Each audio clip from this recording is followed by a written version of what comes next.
On today's Fit to Eat, I'll be preparing a stuffed shoulder tenderloin with cream spinach sauce and Brabant potatoes. Our guest is Emily Thevis from the National Diabetes and Obesity Research Institute. We're going to check out a local butcher in Flora, and registered dietitian Rebecca Turner will share some delicious low-sodium crock-pot tricks. It's going to be a great show, so stay tuned.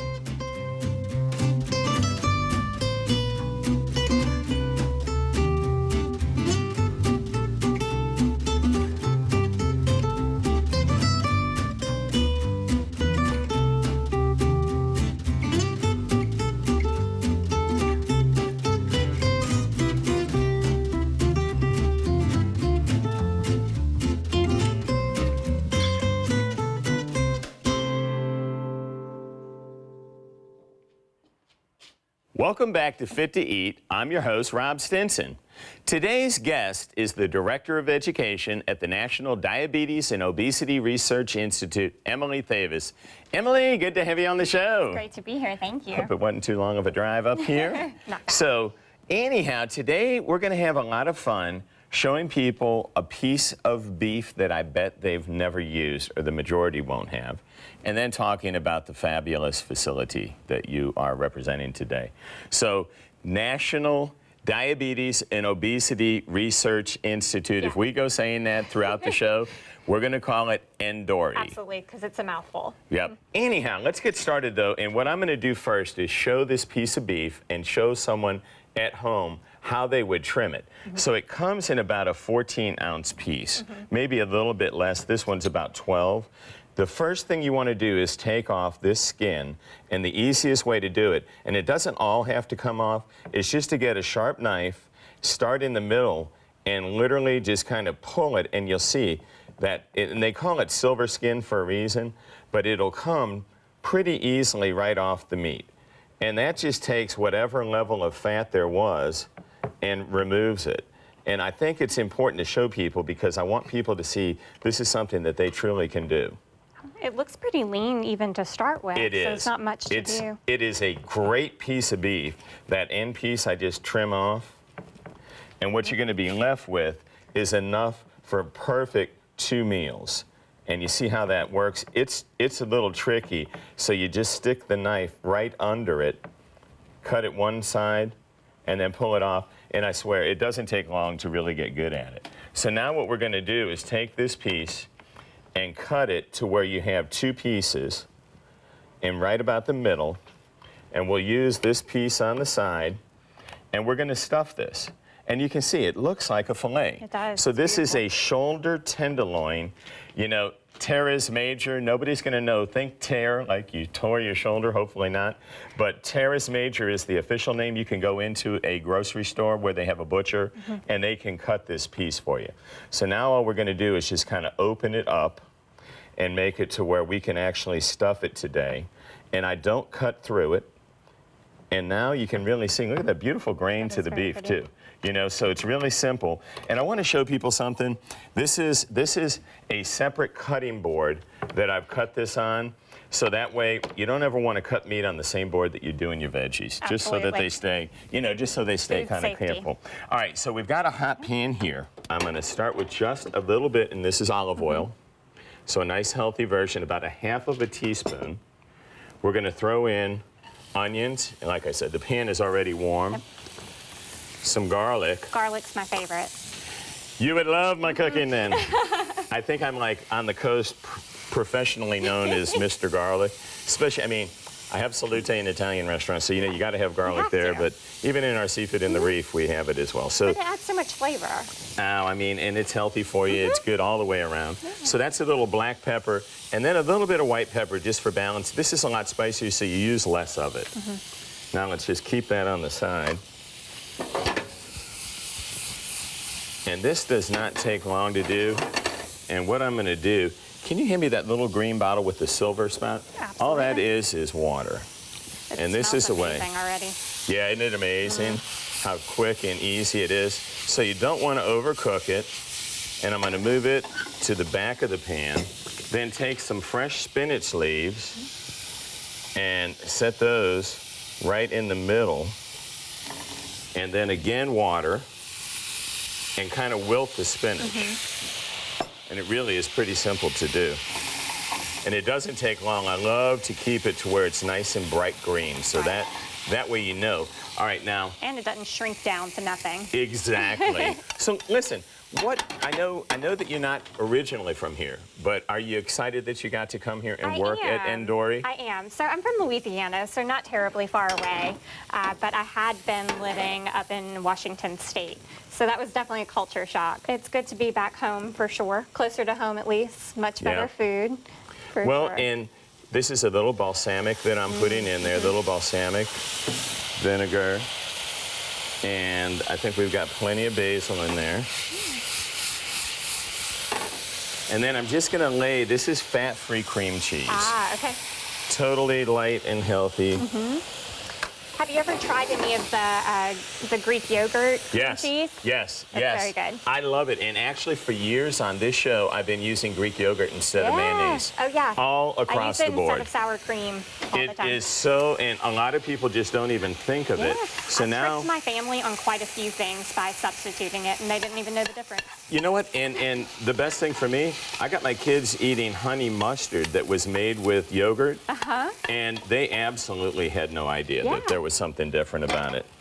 So talk about the center. Talk about kind of where it's headed, why it's important, and I guess maybe first and foremost, why it's important in Mississippi. Absolutely. So we're out there in Biloxi, and so obviously the name shows that we are focused on diabetes and obesity research and treatment. Mississippi has the second highest rate of both of those disease states in the nation, but very little access to care and coverage for those disease states. And so we're hoping to be very groundbreaking in bringing treatment to the state. Education is a big component of what we do, and we do have an affiliation with the Cleveland Clinic, which has brought some notoriety down to the area as well. A lot of people don't realize what a renowned medical facility that is, and to have this available in this state is fantastic. Definitely. All right, little quick trick here. All I'm going to do now, you can see that spinach is going to kind of roll over, and I want to make sure people know some of this is obviously going to kind of sneak out, and that's fine, but we're going to keep that kind of cream cheese inside, and then just take some skewers, and these are some large skewers. And then we're going to save that stuffing, sprinkle a little bit of paprika, and then actually place this back in the pan to sear it. Now I'm going to put it this side down, and then season the other side with a little, the paprika really just kind of blackens it nicely. Yeah, you know, a lot of my patients are so afraid that if they choose a leaner cut of protein, that they're losing out on a lot of the flavor. Oh my gosh, huh? Yeah. Isn't that a shame, though, It the is. misconceptions that there can be? Because this is such a flavorful piece, and you really don't miss anything whatsoever. Now, I'm going to take, I am not going to lose all of this little good stuff here, so we're going to throw that kind of in the pan with it, because all of that will end up on the plate. Now, just so people know, I've got this on a low temperature. I'm going to turn it up now so that we can kind of sear that beef, and then we'll take this cutting board, and that way we can move it right out. So, if they wanted to find out information about Endori, Yes, absolutely. You can go to our website at endori.org, and we also have a Facebook and an Instagram. ndori.org. Yep, We I have know. information on all of our programs on there, our diabetes prevention program, diabetes self-management classes, weight management, lots of medical nutrition therapy. That's awesome. You know, and it's something so needed. You know, I run into so many people in the restaurant business who come in and they've either just found out at a latter point in their life, or they have children who are struggling, and they just don't have the research. What does it take for them to be able to actually get in to see someone in your clinic? Actually, not a lot. Most insurances do require referral, but if you're interested, just give us a call and we will send a referral form to your provider and get that taken care of on our end. So it's really easy. It is very easy. You know, which makes it simple for that parent or for that person who just feels uncomfortable about trying to tackle something like that. Definitely, because diabetes is definitely a disease that you're genetically predisposed to, but if we can catch it early in that pre-diabetes stage, hopefully we can prevent it or at least delay that progression into diabetes. Which is so important. All right, so we're gonna tackle the fun part right now, and I'm keeping all this in here because this will all be like little crunchings that are gonna go on it. But I'm gonna take now and just kind of flip it over. And you can see how that beef is really kind of seared on this side. This is a fun dish. And you know, that is the main thing I think people need to know. It is so simple and easy to cook something healthy. And this is as tender as you would find for most fillets. Yeah, but a lot more affordable. Woo! You're talking, literally this portion would probably be less than $5, where a fillet would be probably close to $20. Wow. So huge difference. So we're gonna take a short break and visit the Flora Butcher in Flora, Mississippi, where you can find a similar cut of meat to the one we're cooking today. He's going to show us what it's like to be a local butcher and how they work to use as much of the animal as possible. Take a look.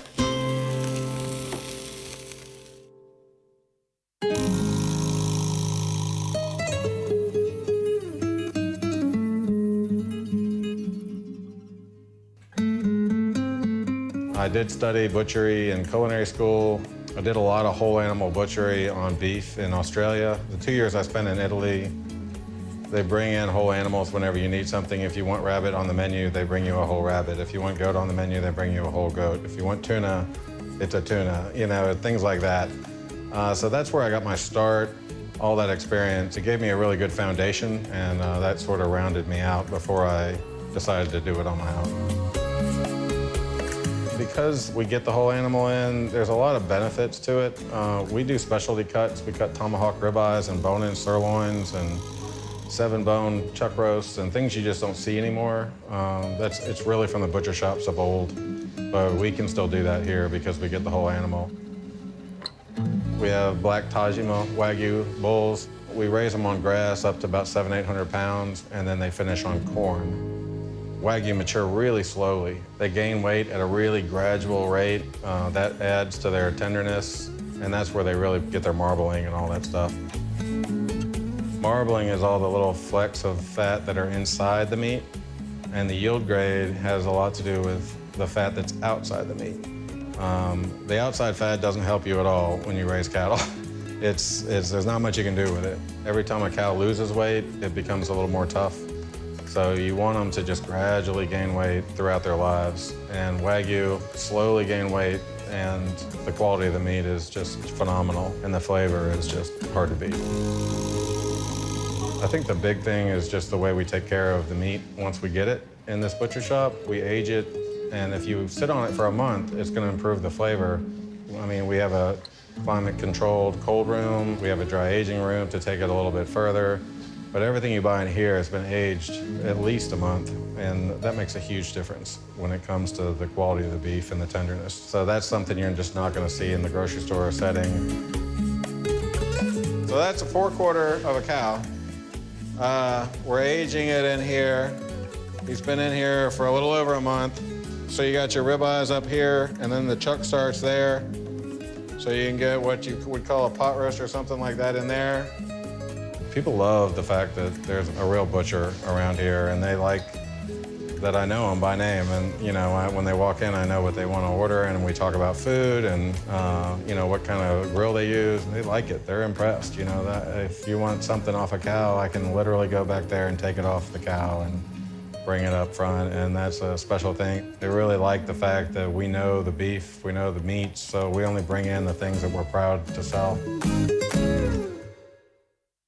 Welcome back to Fit to Eat. If you're just joining us, Emily Thevis and I are right in the middle of preparing today's recipe. All right, Emily, so far so good? Yes. All right. Good. What we're going to do, and I'm going to start this one a little quickly, this is a spinach sauce that is going to complement our stuffed beef. So I'm going to start it with a little oil, again, about a half a teaspoon, no more. Doesn't take a lot. And then add in our onion, our garlic. You said you like garlic, so I put a little bit more of it than normal in there. And I like to throw in color. This is going to be just some fresh red bell pepper. We're going to toss this around. And you know, we were talking a little bit about not utilizing salt and getting flavors. Yeah. So in this sauce, this is all fresh spinach. Okay. And we're going to add a little bit more as we go. I'm going to deglaze this with a little white wine. But let's talk about what and why they need to Absolutely. avoid salt. High blood pressure is a nationwide issue and does tend to complicate other diseases like diabetes and obesity. And so the recommendations for daily sodium actually just changed from 2,300 milligrams per day, which is a teaspoon of salt, down to 1,500 milligrams per day.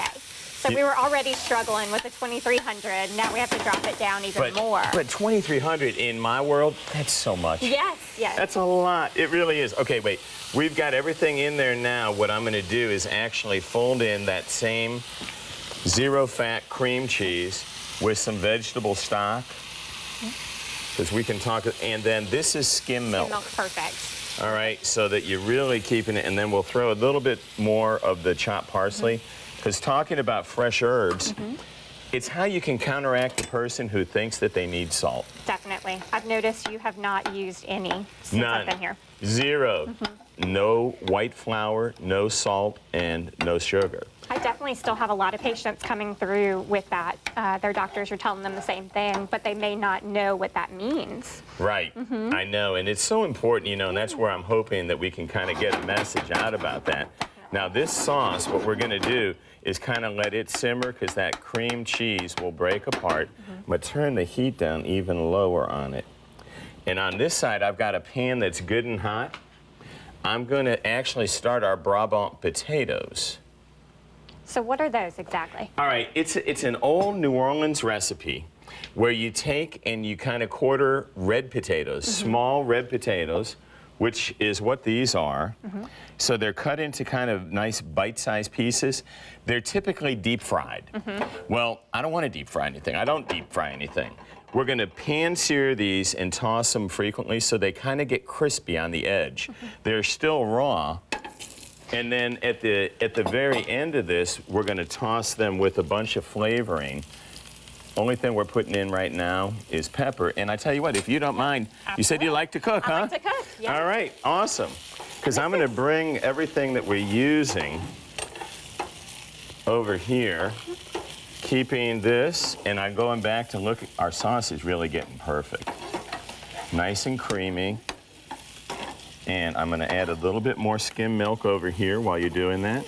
And lots of people are afraid of eating potatoes, rice, pasta, but this is just a little bit to kind of help balance out the rest of the meal. It really is. And you know what? If they're not loading it with sour cream, bacon, and cheddar cheese, you know, a loaded baked potato should just be immediately off the list. I hate to say it. And you know, people may enjoy them, but it really is just simply not healthy. Or even a lot of times they'll order a salad when they're out to eat. That's just has all those things piled on it and the heavy dressing. I know, and it really just, it kind of negates the whole purpose. So let's have a little fun with this because we're talking about fresh herbs and how it is simple to use. People get scared when they go into a store, whether it's basil, oregano. I'm going to show beautiful fresh rosemary.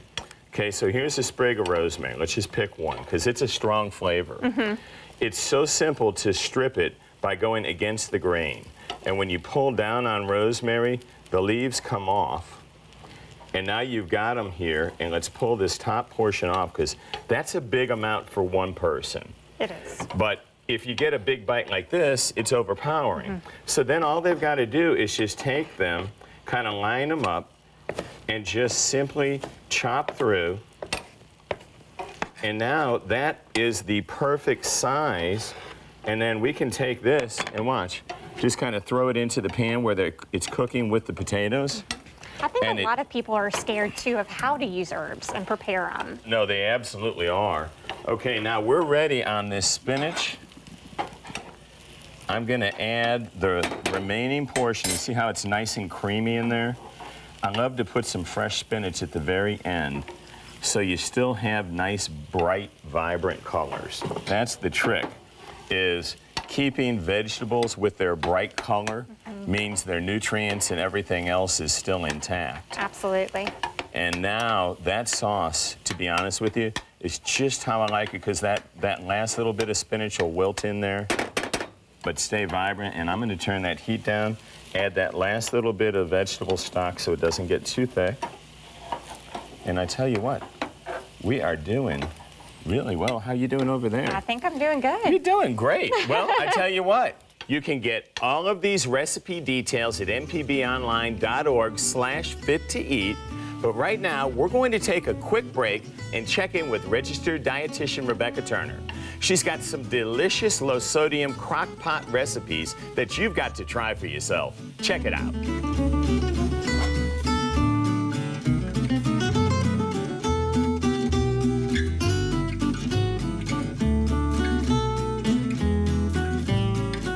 The idea that you could walk in after a long day and smell a done dinner with minimal cleanup is the dream. Slow cooker recipes are easy to prepare with only one pot to wash. However, a slow cooker doesn't guarantee a healthy dinner.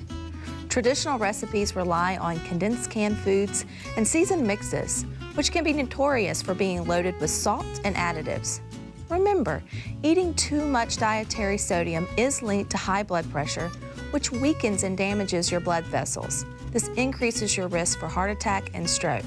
But you can transform your slow cooker recipes by always choosing no salt added canned products, broths, and flavor packets. Based on a half-cup serving size, the sodium content can range from only 10 milligrams when you choose no added salt, going up to 140 milligrams when you choose low sodium varieties, and all the way up to 390 milligrams per half cup when you go for the regular canned items. That's a real salt savings. And season with herbs and spices over packaged mixes too to reduce sodium. Now reduce the overall fat by draining any ground meat. Take time to trim visible fat or skin from your poultry, pork, or beef. Choose low-fat milk or cheese too. Double the fiber content by always choosing brown rice, bulgur, barley, or quinoa over the traditional white rice. If you incorporate these tips, you can enjoy a healthier homemade hot meal that is fit to eat. Welcome back to Fit to Eat. I'm here with Emily Thevis from Endori, and we are almost done with today's recipe. This is going just too easy, huh? It is. Don't jinx it. All right, I know. So I'm going to turn the heat back up on these potatoes. They look perfect. You did a great job. Yep. And as I'm tossing them, I'm going to quickly add in some chopped parsley, just a little tiny bit of fresh garlic. We've already put the rosemary in, and then Parmesan less than an ounce. Okay. So there's really virtually nothing unhealthy about it. Mm-hmm. That's a good small amount, especially amongst multiple people. It really is. Mm-hmm. And we're going to have a little bit of fun with this, because as I toss these, I'm going to make sure that you actually get to try a little bit of our fun food today. So tell me, and whatever you do, don't burn yourself, because I'm going to finish by putting this sauce on next to the beautiful piece of shoulder tenderloin. That sauce is amazing. Thank you. Mm-hmm. And just think about it, how healthy that is, and yet it adds that richness that people Absolutely. crave. Yes, you don't feel like you're missing anything. That's the real test, you know. I think with anything that's going to be done in a healthy sense, you know, and then you can add on the side these beautiful kind of crunchy potatoes. And you know, I discovered at a later point in life, one of my very best friends found out that he was type 2 diabetic.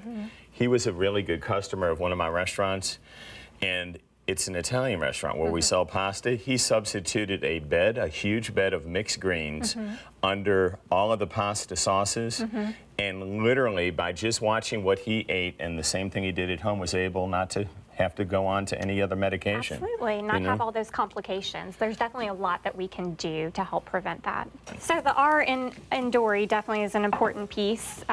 We also saw a gap in Mississippi as far as clinical trials and that sort of thing goes. And so we are working with other companies to bring some research trials to the area, working toward diabetes and obesity ones. Right now we do have some on fatty liver disease, which we're seeing is more and more prevalent throughout the nation. We also have some on some GI issues such as Crohn's and ulcerative colitis. Wow. And we're hoping pretty soon to have one on gastroparesis, which is a complication of diabetes. And these are actual patients These that you are can work on. patients, yes, absolutely. And so there is little out of pocket for these patients. If they've tried other treatments that haven't worked, that have failed, this is another option for them. Yeah, I think that's fantastic. Well, I tell you what, this is actually the finished product of that beautiful shoulder tenderloin, our incredible sauce, those Brabant potatoes, and you know what this means, huh? Does this end? I know, it's kind of sad. It is. Parting is such sweet sorrow. Emily, it's incredible what the Endori has brought to Mississippi. And remember, all of you out there, that all of you can come take advantage of that very same clinic. So if you want to learn more about anything you've seen in this episode, head over to mpbonline.org/fit-to-eat. And don't forget to follow and like our Facebook page. Until next time, I'm your host, Rob Stinson. Eat well.